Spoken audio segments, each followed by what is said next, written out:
अस्सलामुअलैकुम। मोहम्मद अज़हर सिद्दीक अपने programme political diaries के साथ हाजिर खिदमत है। बहुत से इशू हैं जिस पे गुफ्तगू करनी होती है, लेकिन आप लोग काफ़ी चीज़ें शेयर कर देते हैं तो मेरा प्रोग्राम बदल जाता है कि मैं किस पे गुफ्तगू करूं, किस पे गुफ्तगू ना करूं। अब ये चीज़ें आपने बड़ी ज़बरदस्त मुझे भेजी हैं तो मैंने सोचा इसी पे पहले बात हो जाए तो ज़्यादा अच्छा।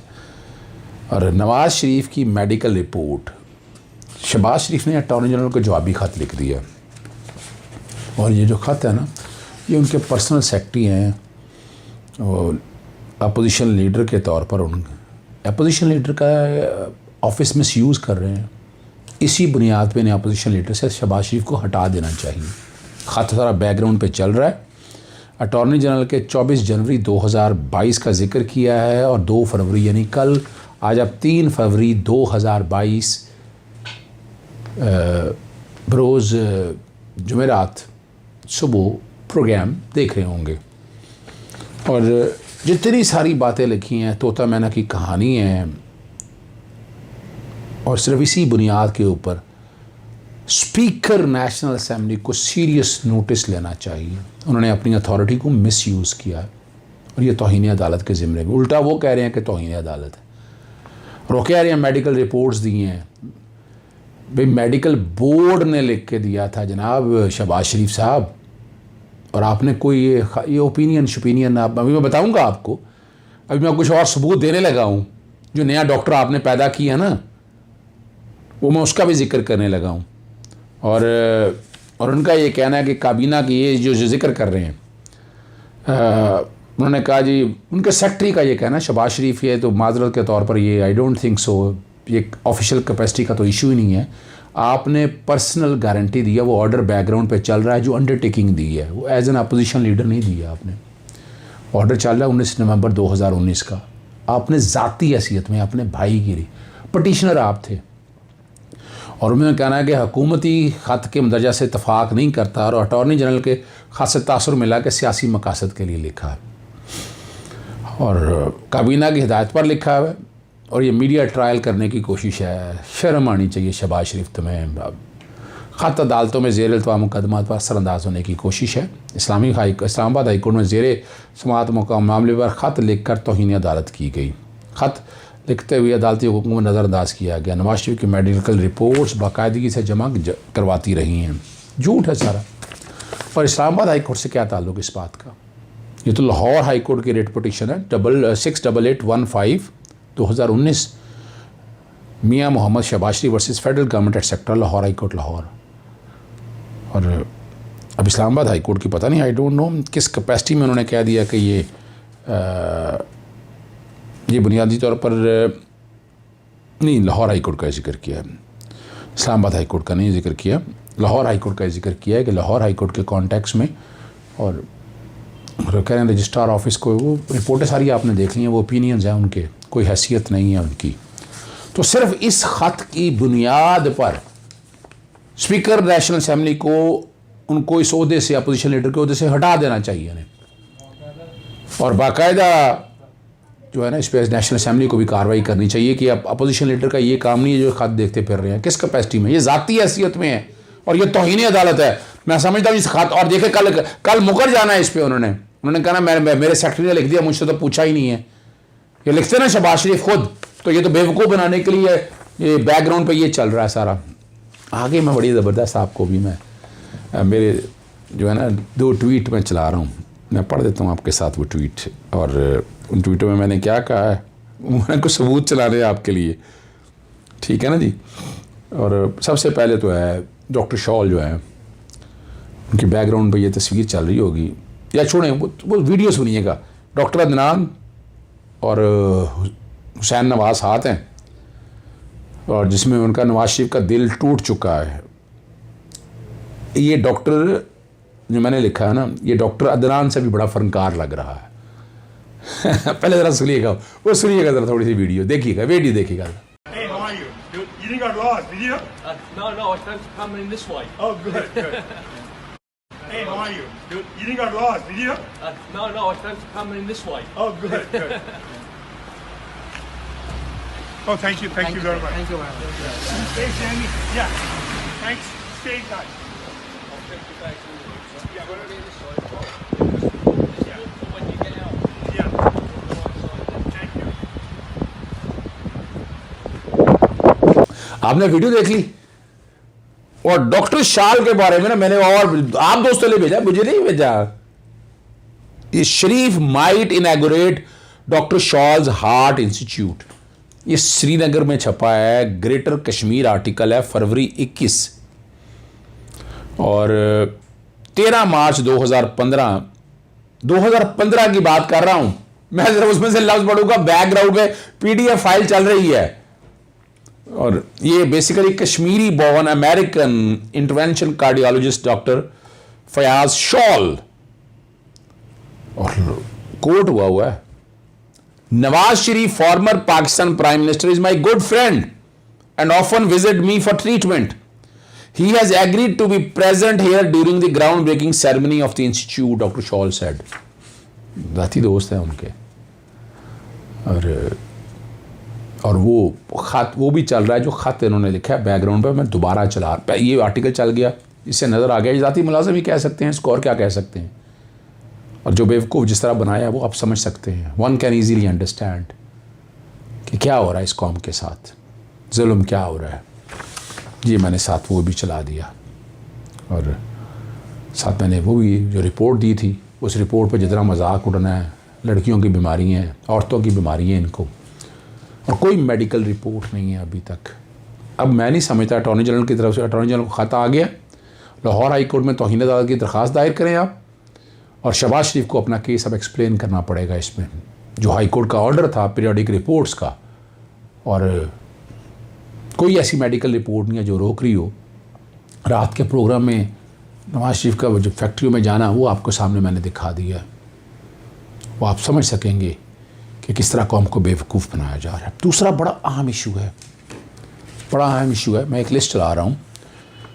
ये जो है ना, जो कहा जा रहा है कि सीनियरिटी का प्रिंसिपल है, कोई 4 टेन्योर है जो मैं बैकग्राउंड पे चला रहा हूँ, और ये सुप्रीम कोर्ट की वेबसाइट पे अवेलेबल है, ये मैं वहाँ से डाउनलोड किया। एक नाम इसमें मैंने ऐड किया, जस्टिस अब्दुल रहमान 1950, ये कोई 21 हैं 1947 से 1995 पे। फिर 1996 2001 जिसमें वो कहते हैं वो अल-जहाद ट्रस्ट केस आ गया, और PLD 2002 सुप्रीम कोर्ट 939 जिसमें 3 जजेस, जस्टिस खलीलुर रमदे, जस्टिस मोहम्मद नवाज अब्बासी और जस्टिस फ़कीर मोहम्मद खोखर, बहुत नीचे से थे और इन्हें सुप्रीम कोर्ट का जज बनाया गया। पहले टेन्योर में 21 हैं, दूसरे में ये 7 हैं, तीसरा टेन्योर जो बांटा है वो 2002 से 2010, 2002 से 2010 के उस वक्त जजमेंट आ चुकी थी जिसका मैंने जिक्र किया, बैकग्राउंड पे वो चल रही है। उसमें जस्टिस जावेद बुटर से लेकर जस्टिस साकिब निसार साहब भी और जस्टिस आसफ सईद खान खोसा भी, जस्टिस सईद जमशेद अली जो हैं वो ग़ालिबन जस्टिस मंसूर अली शाह साहब के सीनियर हैं या कोई रिश्तेदार हैं, मुझे नहीं इस बारे में पता। वो भी सीनियरिटी के प्रिंसिपल को वायलेट करके आए इनके मुताबिक, जो एक ख़ास क्लास के वाले सीनियरिटी का प्रिंसिपल नहीं इतलाक होता। 7 ये हैं, और उसके बाद 7 अगले हैं जो 2011 से लेकर 2022 में, उसमें जस्टिस जनाब गुलजार साहब हैं, जस्टिस मुनीब अख्तर मैं जिक्र कर चुका हूँ, जस्टिस अमीनुद्दीन खान हैं, जस्टिस सईद मज़ार अली अकबर नकवी हैं, जस्टिस मोहम्मद अली मज़हर हैं, और अभी जस्टिस आयशा मलिक है। ये बैकग्राउंड पे सारी चल रही है। ये सीनियरिटी का कोई यानी ऐसे बिला वजह हमें बेवकूफ़ बनाया हुआ है। उसके अलावा देखिए यहाँ पर एडहॉक जज भी आते हैं, कौन सी है, यानी एडहॉक जज भी कोई नहीं सुप्रीम कोर्ट में। ये मैं एक नई चीज़ आपके सामने रखना होगा। आइन का आर्टिकल अगर आप उठाकर देखें 177 में तो सुप्रीम कोर्ट का जज है, वो बैकग्राउंड पे 177 चल रहा होगा। और उसके अलावा एडहॉक जज के कॉन्टेक्स्ट पे मैं आपको चला देता हूँ, आप उसे बड़ी आसानी से समझ सकेंगे कि वो प्रिंसिपल है क्या। जी ये आप आ जाएँ, ये है जी आर्टिकल 182, एडहॉक जज सुप्रीम कोर्ट का जज ही है ना जी, इक्वल पावर है।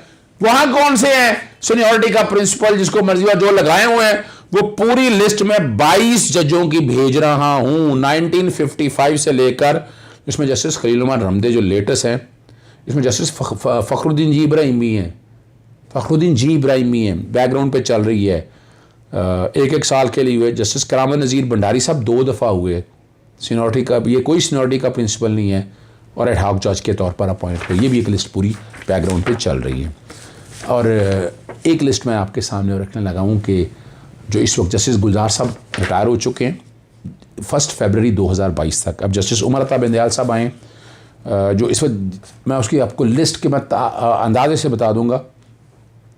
और ये 17 जून 2000 ये 16 सितंबर 2023 तक चीफ जस्टिस रहेंगे। उसके बाद जस्टिस काजी फायज ईसा साहब आ जाएंगे, वो 25 अक्टूबर 2024 तक चीफ जस्टिस रहेंगे।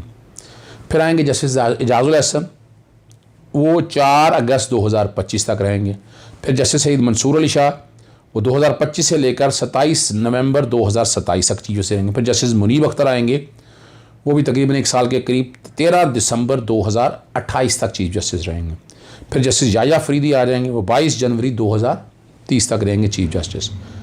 और फिर जस्टिस आयशा मलिक पाकिस्तान की पहली सुप्रीम कोर्ट की चीफ जस्टिस होंगी और वो रहेंगी, ये 2030 में आ जाएंगी जनवरी में, और ये 2 जून 2031 तक तकरीबन 1.5 साल के करीब रहेंगी।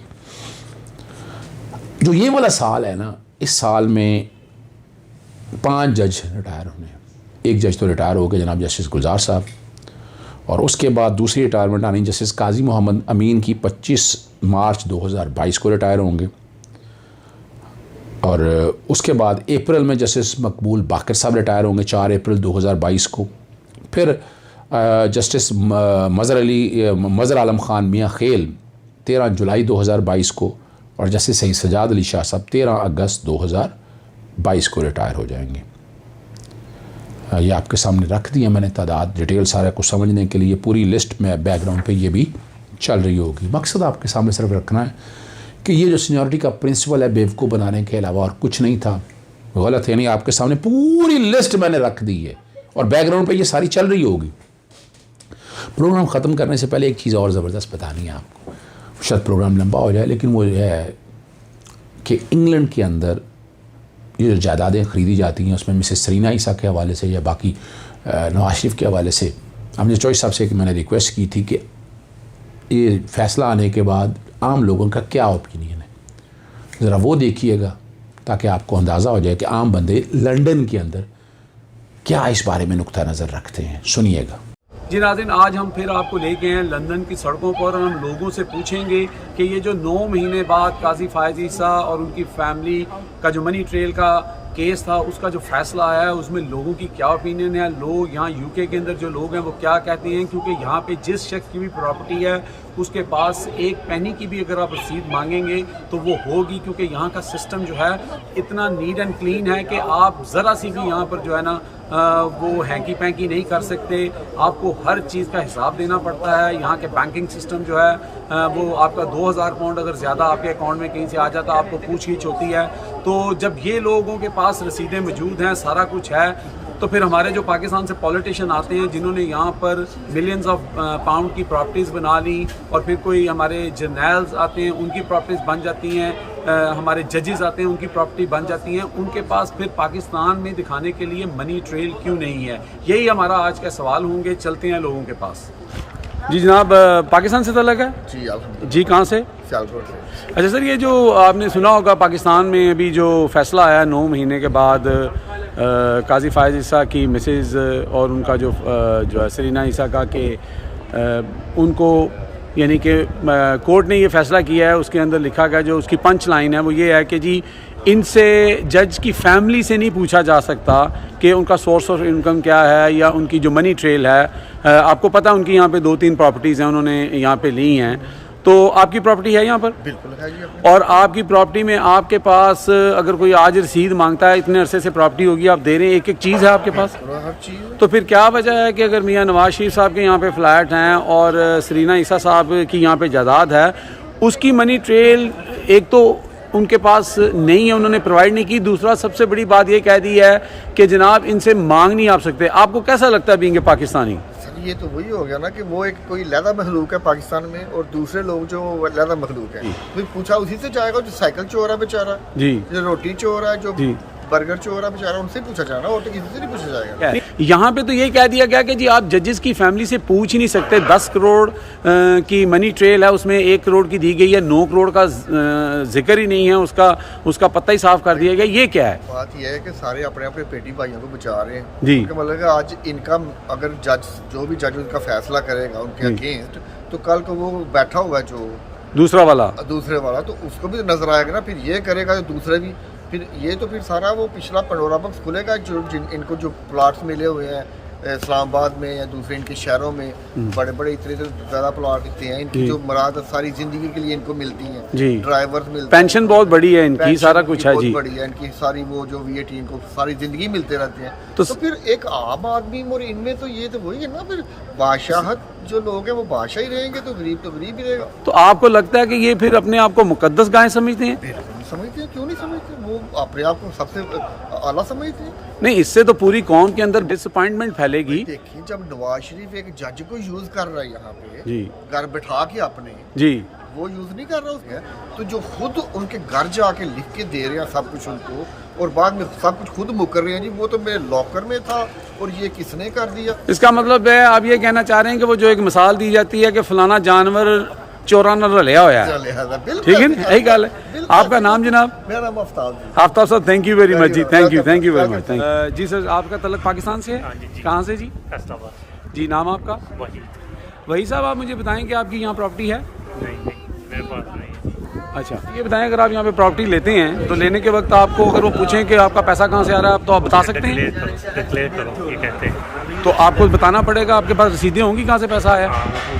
तो अगर पाकिस्तान से अगर कोई जज है या कोई पॉलिटिशियन है, वो यहाँ पे अरबों की करोड़ों की प्रॉपर्टी खरीदता है, लेकिन जब उनसे वहाँ पे रसीदें मांगी जाए, काजी फायज ईसा साहब का केस आपने देखा, नवाज शरीफ साहब का केस देखा है, तो ये रसीदें क्यों नहीं दे सक रहे?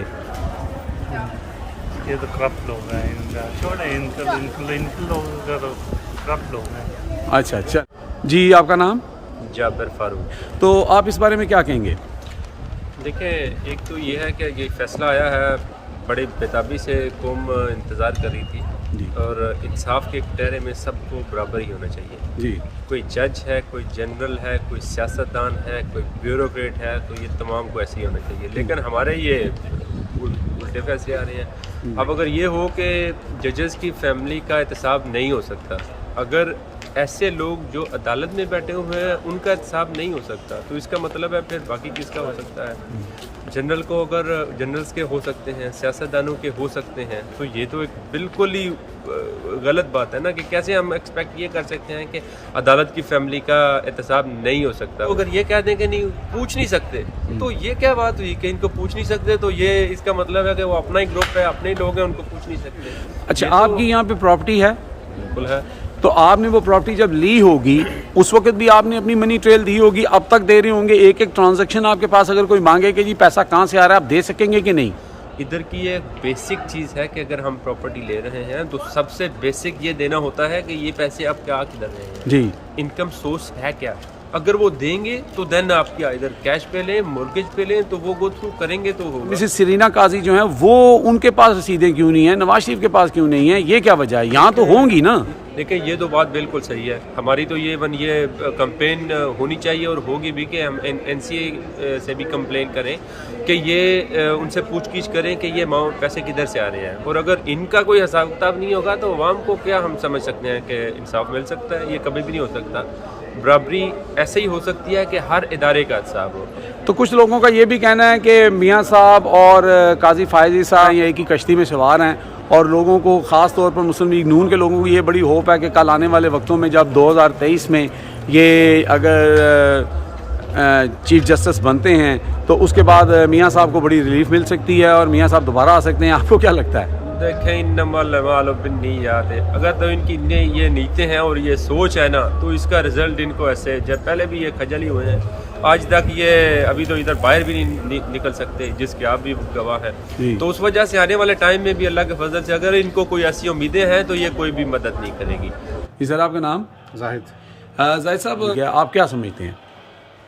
सर, मैं क्या समझना, सारे लोग समझते हैं जी कि ना तो आप किसी बड़े पॉलिटिशियन को हाथ डाल सकते हैं जी, अगर वो पॉलिटिशियन, सबसे पहली बात तो ये सारे के सारे एक फैमिली है इनकी जी, ये सारे गंदी मछली हैं जी, सारे के सारे।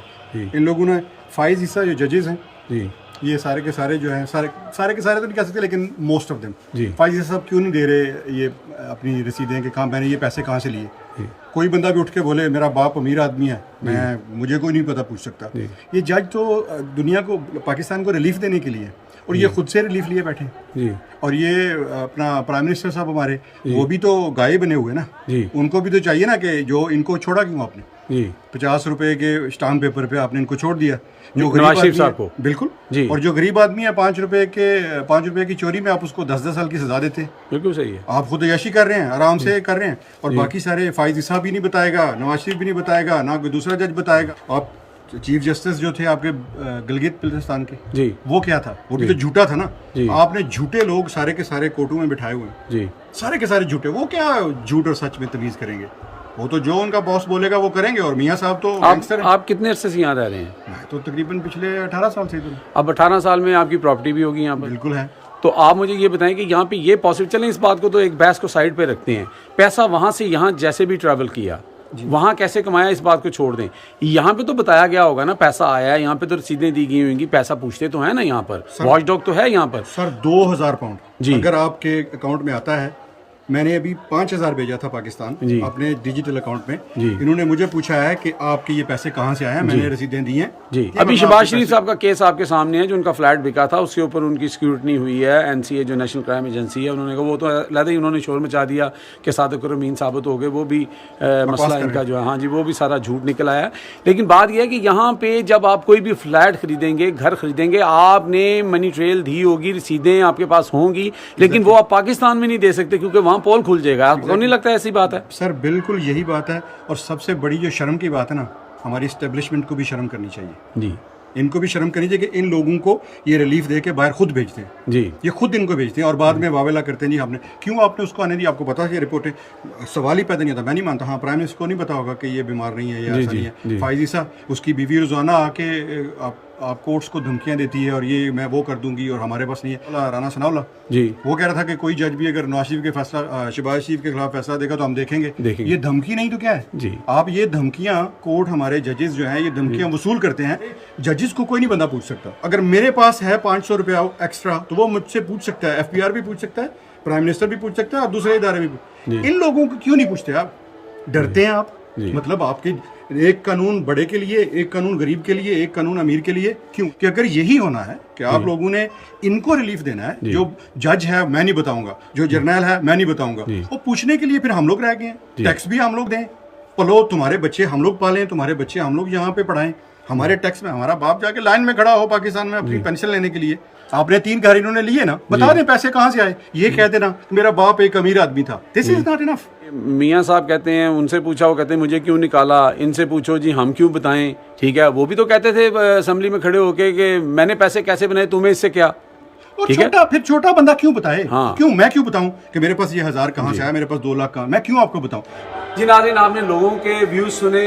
अब मेरे पास ज़्यादा कहने को कुछ नहीं है, क्योंकि आपने देखा कि बहुत सारे लोग जो हैं वो यहाँ पे जिसे पंजाबी में कहते हैं ना, तपे बैठे हैं कि लोग यहाँ पर, क्योंकि हम एक मुसलमान हैं और हमारी जो रवायात हैं उसमें अगर देखें तो खलीफा वक्त से सवाल पूछा जा सकता है, उनसे पूछा जा सकता है कि आपने ये अपना जो जुब्बा पहना हुआ ये कैसे बना लिया, आपके पास तो इतना कपड़ा आया था। तो जब वो जवाब दे सकते हैं तो यहाँ पे फिर कोई भी मुकद्दस गाय नहीं होनी चाहिए। ये बड़ी अनफॉर्चुनेट बात है। पाकिस्तानी जो यहाँ पे हैं, जो ओवरसीज़ हैं, वो कुड़ते हैं इन बातों के ऊपर। उनका पाकिस्तान में स्टेक है, उनकी फैमिली है, बच्चे हैं, दोस्त हैं, अहबाब हैं, लेकिन तकलीफ उनको ये होती है कि जो आम गरीब आदमी वहाँ पे पिस रहा है। आपने बहुत सारे लोगों के जज्बात देखे कि वो गरीबों के लिए वो कह रहे हैं कि एक साइकिल चोर को आपने अंदर किया हुआ है और एक जो पूरा मुल्क खा गया है और जिसने जस्टिस सिस्टम को तबाह कर दिया, जिन लोगों ने, जर्नैलों ने, उन्होंने प्लॉट्स पे प्लॉट बना लिए, सारा कुछ कर लिया, उनके खिलाफ अगर एक्शन नहीं होता और आम आदमी के खिलाफ होता है, ये हमारे मुल्क के लिए बहुत बड़ा एक अलमिया है। इसके साथ ही मुझे अमजद चौधरी को लंदन से इजाज़त दें। ओवर टू अजहर सदीक साहब। जी, आपने वो सारी गुफ्तगू सुन ली, इजाज़त चाहूँगा। अस्सलाम वालेकुम, अल्लाह हाफ़िज़, पाकिस्तान जिंदाबाद।